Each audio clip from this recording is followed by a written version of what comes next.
बिस्मिल्लाहिर्रहमानिर्रहीम। अस्सलाम वालेकुम नाज़रीन, मैं हूँ आपकी होस्ट सैमी चौधरी और आप देख रहे हैं रिजवाना गज़नफर ऑफिशियल पर प्रोग्राम मसला ये है। इस प्रोग्राम में मुख्तलिफ मौज़ूआत पर मुख्तलिफ मसलों पर रिजवाना साहिबा से बातचीत करते हैं। इसी हवाले से आज भी हम कुछ अहम मसलों पर इनसे बातचीत करेंगे, जिनमें सबसे पहले तो हम जाएंगे PDM का जो जलसा गुजरांवाला में 16 अक्टूबर को होने जा रहा है, उस हवाले से इंतज़ामिया मना कर रही है। तो इस हवाले से हम रिजवाना साहिबा से बात करेंगे कि ऐसा क्यों है। अस्सलाम वालेकुम मैम। अस्सलाम वालेकुम। वालेकुम सलाम, कैसी हैं आप? मैं ठीक ठाक, अल्लाह का शुक्र। तो जी मैम बताइए कि ये PDM का जो जलसा 16 अक्टूबर को गुजरांवाला में होने जा रहा है, इंतज़ामिया इससे मना कर रही है, ऐसा क्यों है? पहली बात तो ये कि ऐसा है नहीं,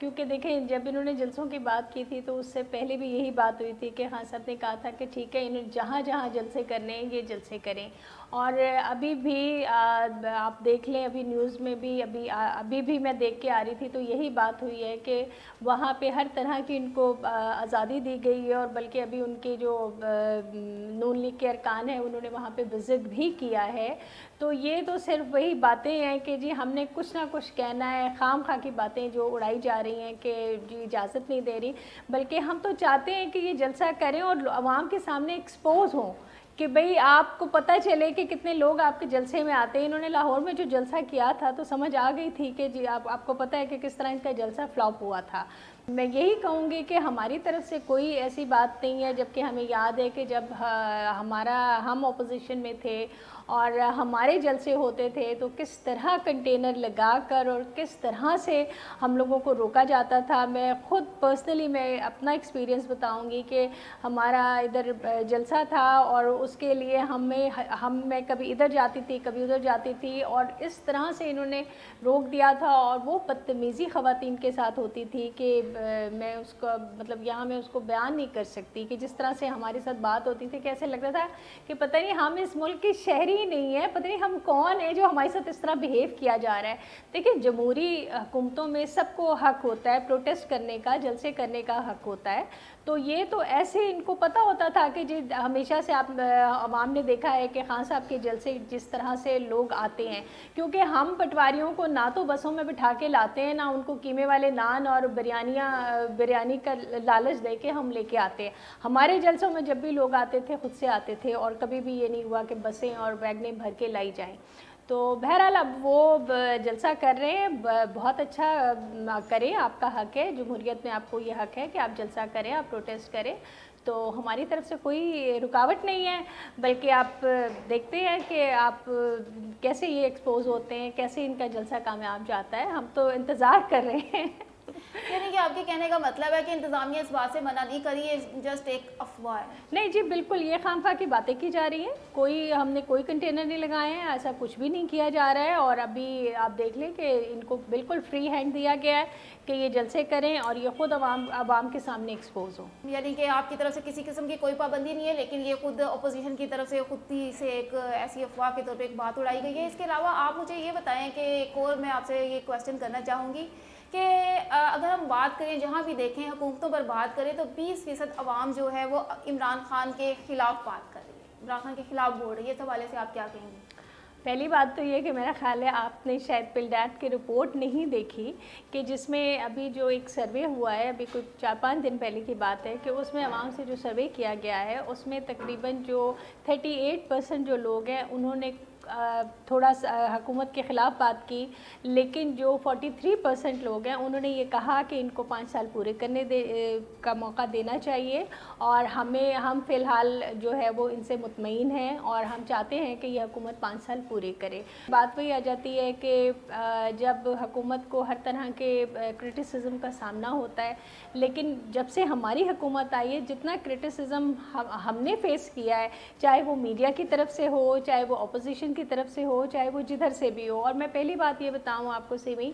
कि देखिए जिस दिन खान साहब ने हलफ लिया था और जो पार्लियामेंट में उनका पहला दिन था और उन्होंने तकरीर करनी थी, तो मेरा ख़्याल है अवाम ने सब ने देखा कि किस तरह से शोर शराबा किया गया था कि उनको ना बात करने दी गई थी ना तकरीर करने दी गई थी। तो मैं ये सवाल करती हूँ कि उस वक्त तो अभी खान साहब ने हलफ उठाया था और पहली दफ़ा वो पार्लियामेंट में आए थे, उस वक्त क्या मसले आ गए थे? उस वक्त कौन सी इतनी कीमतें चढ़ गई थी, या उस वक्त क्या बहाना था? वो शायद वो उस टाइम पे कोई प्रेशराइज करने की कोशिश की जा रही थी। वो बात वही थी। अब मैं उसका जवाब देती हूँ कि बात ये थी असल में कि देखें, इन्होंने हमेशा से टू पार्टी सिस्टम में ये जो इन्होंने 2007 में चार्टर ऑफ मुकमुका जिसे हम कहते हैं वो किया था, उसमें ये था कि जी आपकी जब हुकूमत हो तो आप खाओ, हमें भी खिलाओ, और जब हमारी होगी तो हम खाएंगे, आपको भी खिलाएंगे। तो वो इनका सिस्टम बड़ा अच्छा जा रहा था। अब जब तीसरी पार्टी बीच में आई तो इनको तो वैसे ही ये जो कुछ माजी में कर चुके हैं, तो इनको याद था कि अब ये तीसरी पार्टी जो है वो तो हमारी सारी करतूतों को खोलेगी, सारी करतूतें सामने आएंगी, क्योंकि अब ये वाली बात तो नहीं है कि जी इन्होंने छुपाना है। तो हालांकि हमने इन पे कोई केसेस नहीं किए, ये जितने केसेस हैं इन्होंने एक दूसरे पे किए हैं। हमने तो सिर्फ ये किया है कि जो केसेस हुए थे हमने उन्हें प्रोसीड किया है,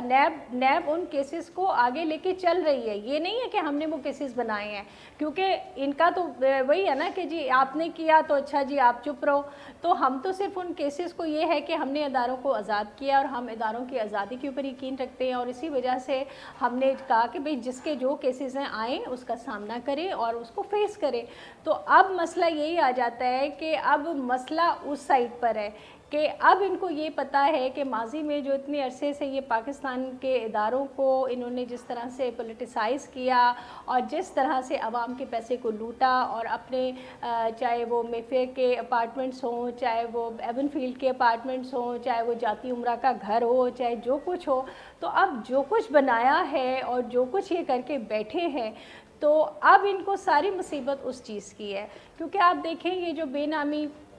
जायदादें निकलती हैं, पापड़ वाले के नाम पे 2 अरब, तो इसके नाम पे इतने, यहाँ तक कि आज मैं ख़बरों में भी सुन रही थी कि रमज़ान शुगर मिल के जो मुलाजिम हैं उनके कितने जो गरीब मज़दूर हैं उनके नाम पे बेनामी अकाउंट्स थे। और सबसे ज़्यादा इसमें जो इन्वॉल्वमेंट है वो सलमान शहबाज की है, जिसको सबसे पहले इन्होंने जो है वो बाहर भगा दिया, क्योंकि ये सारा जो भी बेनामी अकाउंट्स और मनी लॉन्ड्रिंग जो है उसके वो जो बादशाह थे वो सलमान शहबाज थे, जिनको उनको पता था कि क्या होने वाला है। तो इन्होंने उनको तो खैर फ़ौरन ही भिजवा दिया, और आधी से ज़्यादा तो इनकी क़यादत भागी हुई है, और अब तो माशाल्लाह से इश्तिहारी हो गए हैं। तो अब मुझे तो नहीं समझ आती, अब ये जो कुछ भी हो रहा है, सारे करप्ट लोग, वो तमाम लोग जिन्होंने इस मुल्क को लूटा, जिन्होंने इस अवाम के पैसे को लूटा, जिन्होंने इस मुल्क की यानी कहते हैं ना कि तबाही में कोई कसर नहीं छोड़ी, इसके इदारों तक को जो है वो बेच के खा गए, आज वो सब माफिया जो है वो करप्ट माफिया जो है वो करप्शन की छतरी के नीचे इकट्ठा होके तो जो है वो ये कह रहे हैं हम तो बड़े ऐश कर रहे हैं, आराम से अपने एवनफील्ड अपार्टमेंट में मज़े कर रहे हैं, तो आवाम को कह रहे हैं कि तुम कोरोना के दिनों में निकलो भाई, हमें बचाने के लिए निकलो। मुझे तो नहीं समझ आती आवाम को क्या मैसेज देंगे। यही देंगे ना कि जी हमने बड़ी करप्शन की है, हम तो बड़े मज़े में बड़ी अयाशी की ज़िंदगी गुजार रहे हैं, आप लोग ज़रा निकलो हमें बचाने के लिए। तो आवाम का तो कोरोना के टाइम पर आप आवाम को बाहर निकाल रहे हैं, भाई किस लिए, है ना। बात तो यही मैं कहूँगी ना कि ये सारा चक्कर यही है कि ये अपनी करप्शन बचाना, और ये सारा ढोंग है, ये सब माफिया इकट्ठा हो गया है, चाहे वो फजलुर रहमान हो, चाहे वो ये नून लीग हो, चाहे वो पीपल्स पार्टी हो। तो ये जो 20% अवाम जो इमरान खान के ख़िलाफ़ बोल रही है, आपके कहने के मुताबिक वो यही लोग हैं जो असल में इमरान खान के ख़िलाफ़ बोल रहे हैं? देखें, बात ये होती है कि कोई भी हुक्मरान हो, कोई भी एक्टर हो, कोई भी हो, उसको कुछ लोग पसंद करते हैं, कुछ लोग नापसंद करते हैं। हम देखते हैं कि रेशो क्या है। अब अगर 38 अभी जो हुआ है, मैं जो पिलडैट का सर्वे हुआ है, अगर उसमें कुछ 38% लोगों ने कहा है कि वो नहीं खुश है, और 43 ने कहा है कि जी वो खुश है और आगे उनको वो चाहते हैं कि ये अपने 5 साल पूरे करे, तो वो वही आ जाता है ना। लेकिन हमने देखना है कि ज़्यादा लोग किसकी तरफ है ना। मेरा अगला सवाल ये है कि सीनियर सहाफ़ी का एक कहना है कि वज़ीर-ए-आज़म इमरान खान अब अगर अपनी हर तकरीर में ये कहें कि इदारे उनकी हमायत कर रहे हैं, तो क्या ये कहना गलत नहीं होगा कि इमरान खान अदम तहफ़्फ़ुज़ का शिकार है? देखिए, जो सीनियर सहाफ़ी हैं ये इनकी राय ज़रूर हो सकती है, और राय देने का हक़ वो रखते हैं, वो ज़रूर अपनी राय दें। तो और मैं उस पे ज़ाहिर है मैं कोई इतराज़ नहीं कर सकती, वो उनकी राय है, लेकिन असल में ऐसी कोई बात नहीं है, ये बिल्कुल हकीकत नहीं है। पहली दफ़ा पाकिस्तान में ऐसा है कि इदारे और हुकूमत जो है वो एक पेज पे है, और स्पेशली मैं बात करूँगी इस्टेब्लिशमेंट की, کہ اس وقت الحمدللہ آرمی اور حکومت جو ہے وہ ایک پیج پہ ہیں اور بڑی اچھی انڈرسٹینڈنگ کے ساتھ، بڑی اچھی کولیبریشن کے ساتھ جو ہے وہ مل کے کام کر رہے ہیں، اور یہی وجہ ہے کہ بہت ساری چیزوں میں ہماری یعنی بہت ساری چیزوں میں بہت بہتری آئی ہے، چاہے وہ ہمارے خارجہ امور ہوں، چاہے آپ دیکھ رہے ہیں کہ جس طرح کہ انڈیا نے فوج بٹھائی ہوئی ہے اور وہ بار بار خلاف ورزی کر رہے ہیں، تو یہ ساری چیزیں ہیں۔ اب رہی بات کہ جی صحافی یہ بات کر رہے ہیں، تو دیکھیں میں آپ کو بتاؤں کہ صحافیوں میں بہت سارے صحافی ایسے ہیں کہ جن کو میں کہوں کہ جو لفافہ صحافی ہیں، اب جن کے لفافے بند ہو گئے ظاہر ہے ان کو بہت تکلیف ہوگی۔ تو جرنلزم میں ہر طرح کا جرنلزم ہوتا ہے، جس کو ایک جرنلزم جس کو ہم یلو جرنلزم کہتے ہیں، لفافہ اور صحافی ایک سے کیا مراد ہے آپ کی؟ لفافہ سے آپ کو سمجھ نہیں آ رہی، میرے دیکھنے والوں کو اچھی طرح سمجھ آ گئی ہوگی کہ لفافہ صحافی کیا ہوتے ہیں۔ تو بہرحال میں نے کہا نا کہ ان کی رائے ہو سکتی ہے، لیکن ایسی کوئی بات نہیں ہے الحمدللہ، کوئی انسیکیورٹی نہیں ہے، کوئی ایسی بات نہیں ہے، تو اب ان کی رائے کو تو میں بدل نہیں سکتی نا۔ میرا اگلا سوال آپ سے یہ ہے کہ نون لیگ کے نائب صدر نے کہا ہے کہ نواز شریف کو بیرون ملک بھیجنا مجبوری تھی، اگر وہ ایسا نہ کرتے تو کسی بھی ڈیل سے ان کا تعلق نہیں ہوتا۔ جی بالکل، ان کی مجبوری اس وقت بھی تھی جب سعودی عرب میں معاہدہ کر کے نواز شریف صاحب گئے تھے اور ہمیشہ جھوٹ بولتے رہے کہ جی کوئی معاہدہ نہیں تھا، کوئی کچھ نہیں تھا، اور اس کے بعد ساری قوم نے دیکھا اور باقاعدہ وہ پیپر بھی دکھایا گیا کہ جس میں یہ 10 سال کی ڈیل کر کے تو پھر گئے تھے۔ دیکھیں میاں صاحب کا مسئلہ یہ کہ میاں صاحب ایک شہنشاہ آدمی ہیں، وہ یہ سختیاں ان سے برداشت نہیں ہوتی ہیں۔ اب وہ کرپشن تو انہوں نے کی، پیسہ تو انہوں نے خوب بنایا، لیکن جب ادھر والی بات آئی، جب ہوا کہ جی اب جیل جاؤ، تو وہ ان سے برداشت نہیں ہوتا، کیونکہ انہوں نے ہمیشہ شہنشاہوں والی زندگی گزاری، اور ابھی بھی جب وہ حکومت میں تھے تو جو ان کا حکومت کا جو میں کہتی ہوں طریقہ تھا، وہ جمہوری سے زیادہ وہ شہنشاہیت اور بادشاہت والا طریقہ جو تھا وہ ان کا لگتا تھا، جس طرح سے وہ رہتے تھے۔ دوسری بات یہ کہ دیکھیں میاں صاحب کی جو ہے نا سیاست میں کوئی خاص سٹرگل نہیں ہے، کیونکہ ایک ہوتا ہے کہ سٹرگل، جیسے خان صاحب نے 22 سال کی سٹرگل کے بعد وہ اس مقام تک پہنچے کہ آج وہ الحمدللہ اس ملک کے پرائم منسٹر ہے، لیکن میاں صاحب کی کوئی اس طرح کی سٹرگل نہیں تھی۔ وہ تو بات وہی آ جاتی ہے کہ وہ جنرل جیلانی کے گھر وہ لوہا لگانے گئے تھے، تو وہاں پہ ان سے ملاقات ہوئی اور اس کے بعد ان کو فائنانس منسٹر بنا دیا گیا، اور اس کے بعد ضیاء الحق کی انگلی پکڑ کے ان کی گود میں بیٹھ کے انہوں نے سیاست شروع کی، جو ہم کہتے ہیں ان کو بڑا برا لگتا ہے نون لیگ والوں کو کہ جی ایک ڈکٹیٹر کی گود میں بیٹھ کے تو انہوں نے سیاست شروع کی۔ اور میں آپ کو سیمی ایک اور بڑے مزے کی بات بتاؤں کہ جب نواز شریف سیاست میں آنے سے پہلے یہ کہیں ایڈجسٹ نہیں ہو پاتے تھے، تو ان کے والد صاحب انہیں لے کے گئے رنگیلا کے پاس، تو کہ جی ان کو ایکٹر بنا دیں، تو رنگیلا صاحب نے کہا، انہوں نے بھی ان کو ریجیکٹ کر دیا اور کہا کہ نہیں جی، وہاں سے بھی مایوسی ہوئی۔ ایسا بھی کوئی واقعہ ہوا؟ جی میں آپ کو بتا رہی ہوں نا، تو رنگیلا کے پاس لے کے گئے تو وہاں بھی انہوں نے ریفیوز کر دیا، اس کے بعد انہوں نے چاہا کہ یہ کھلاڑی بن جائے، تو خیر وہاں پہ بھی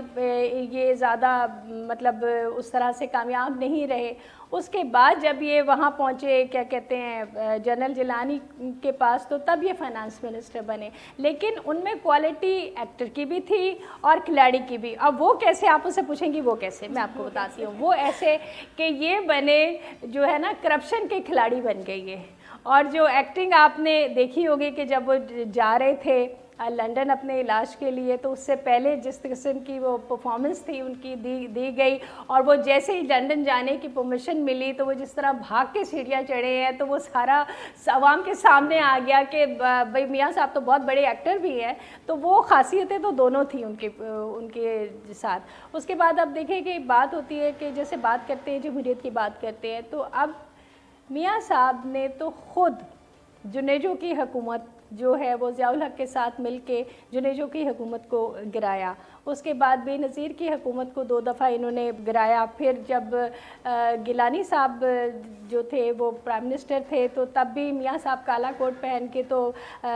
جاتے تھے، اور ان کی بھی جو حکومت گرائی گئی اس میں بھی میاں صاحب کا ہاتھ تھا۔ تو اب وہ بات تو وہ یہ کرتے ہیں، مجھے سمجھ نہیں آتی، وہ سمجھ لیں کہ انہوں نے اپنا سٹارٹ کیا ایک ڈکٹیٹر کے ساتھ، ایک ڈکٹیٹر کی گود میں بیٹھ کے تو انہوں نے سیاست تھی کی۔ اس کے بعد جب وہ آگے آئے، پھر جس طرح سے انہوں نے جمہوری حکومتوں کو گرایا، اس کے بعد پھر وہ جمہوریت کی بات کرتے ہیں، پھر وہ اسٹیبلشمنٹ کے خلاف بات کرتے ہیں۔ तो ये चीज़ें मेरी समझ में नहीं आती हैं कि ये उनका क्या इशू है, क्योंकि वो जब भी बात करते हैं उन्होंने हमेशा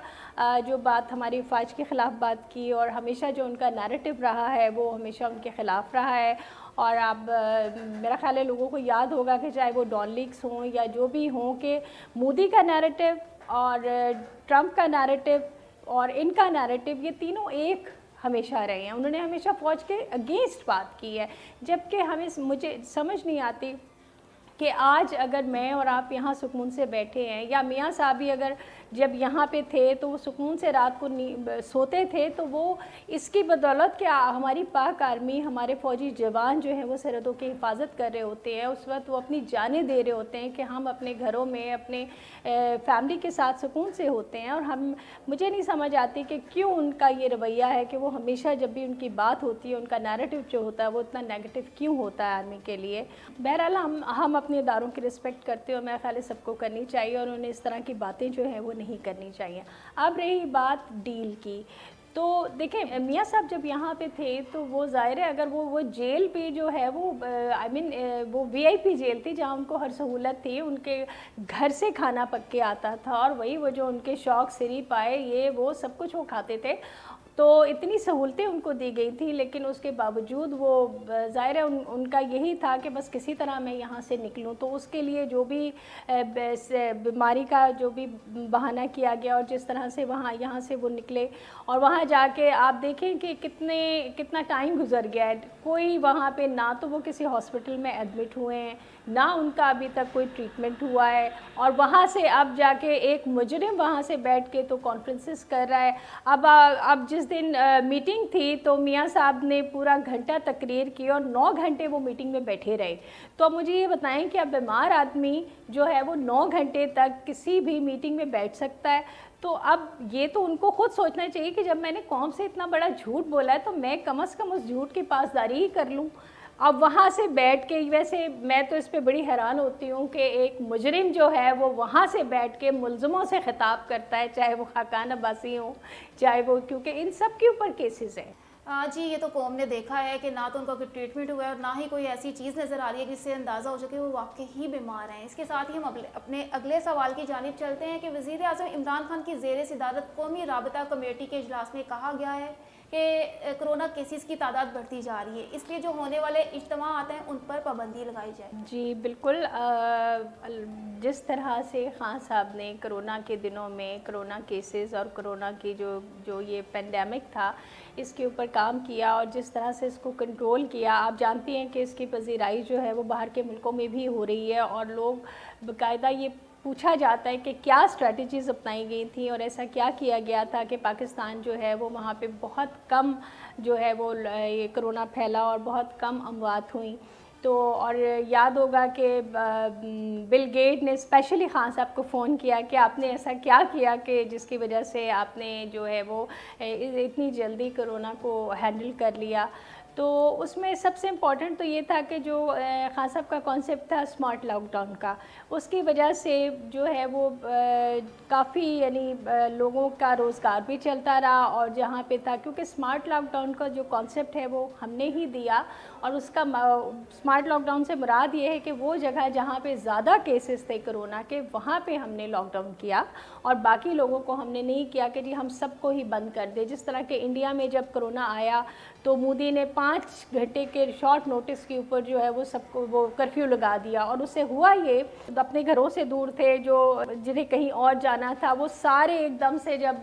भागे हैं घरों की तरफ, तो वो एक के ऊपर इतना ज़्यादा यानी कि उनकी इंट्रैक्शन थी कि जो कोरोना जो है वो बुरी तरह फैल गया। आप जानती हैं, सबको पता है कि हम एक तरक्की पजीर मुल्क हैं, हमारे यहाँ डेली वेजेस इतने ज़्यादा हैं कि हम ये अफोर्ड नहीं कर सकते कि हम उन्हें बंद कर दें। फिर हमारा जो गरीब तबका है जो गुर्बत की लाइन से नीचे ज़िंदगी गुजार रहा है, हमारे यहाँ ऐसे लोग हैं जो एक कमरे के घर में 5-5 लोग रह रहे हैं, तो हम तो ये सोच भी नहीं सकते कि उनको हम उस तरह से बंद कर दिया जाए। तो इस वजह से स्मार्ट लॉकडाउन भी किया गया, कुछ दिन हमने लॉकडाउन भी किया, लेकिन ये चीज़ें हर वक्त हाँ सबके माइंड में होती थी कि किस तरह से ये गरीब फैमिली जो है वो सरवाइव करेगी, कि जो लोग स्पेशली डेली वेजेस पे थे। और इसीलिए आपने देखा कि जो एहसास प्रोग्राम है उसके तहत जो है लोगों में रकूम बड़ी शफाफियत के साथ तकसीम की गई। और एहसास प्रोग्राम पाकिस्तान में जो है वो समाजी फलाह का सबसे बड़ा प्रोग्राम था, जिसकी बाहर के मुल्कों में भी बहुत पजीराई हुई, और सबसे शफाफ प्रोग्राम था, जिसकी तारीफ़ आज भी दुनिया में हो रही है कि बड़ी शफाफियत से जो है वो हमने गरीबों को सपोर्ट करने की कोशिश की और उनमें रकूम बांटी गई ताकि वो अपना गुजारा कर सके। तो ये सारी चीज़ें थी। और अभी भी मैं लोगों से कहूँगी कि दोबारा से कोरोना की एक लहर जो आ रही है उसके लिए हमें बहुत एहतियात करनी चाहिए, जैसे हमने पहले भी की, और जिस तरह हमने अपने लोगों को एजुकेट किया टीवी के ज़रिए, मीडिया के ज़रिए, कि सबसे इम्पॉर्टेंट ये है कि अगर आपने बचना है तो उसकी केयर यही है कि आप मास्क पहनें और एक जो डिस्टेंस आपको बताया गया वो फासला रखें। और ठीक है, आप अपने काम भी ज़रूर करें, ज़ाहिर सी बात है हम घर नहीं बैठ सकते, लेकिन अगर हम SOPs को फॉलो करें तो हम काफ़ी हद तक जो है वो इससे बच सकते हैं। और मेरे देखने वालों से गुजारिश होगी कि जहां हमने इतनी मेहनत से कोरोना से एक तरह से हम लड़े हैं, या हमने बड़ी मेहनत से और बड़ी अच्छे तरीके से उसके साथ मुकाबला किया है, तो अब लोग फिर हमारा साथ दें, SOPs को फॉलो करें, ताकि हम जो सेकंड वेव है उसमें भी हम इसी तरह इससे बच सकें। जी नाज़रीन, बहैसियत PTI स्पोक पर्सन रिजवाना साहिबा से हमने कुछ सवालात किए जो हमारे जहनों में थे और हमें उनके जवाबात मिले। इसके साथ ही हमारे प्रोग्राम का वक्त ख़त्म होता है। देखते रहिए रिजवाना गज़नफ़र ऑफिशियल।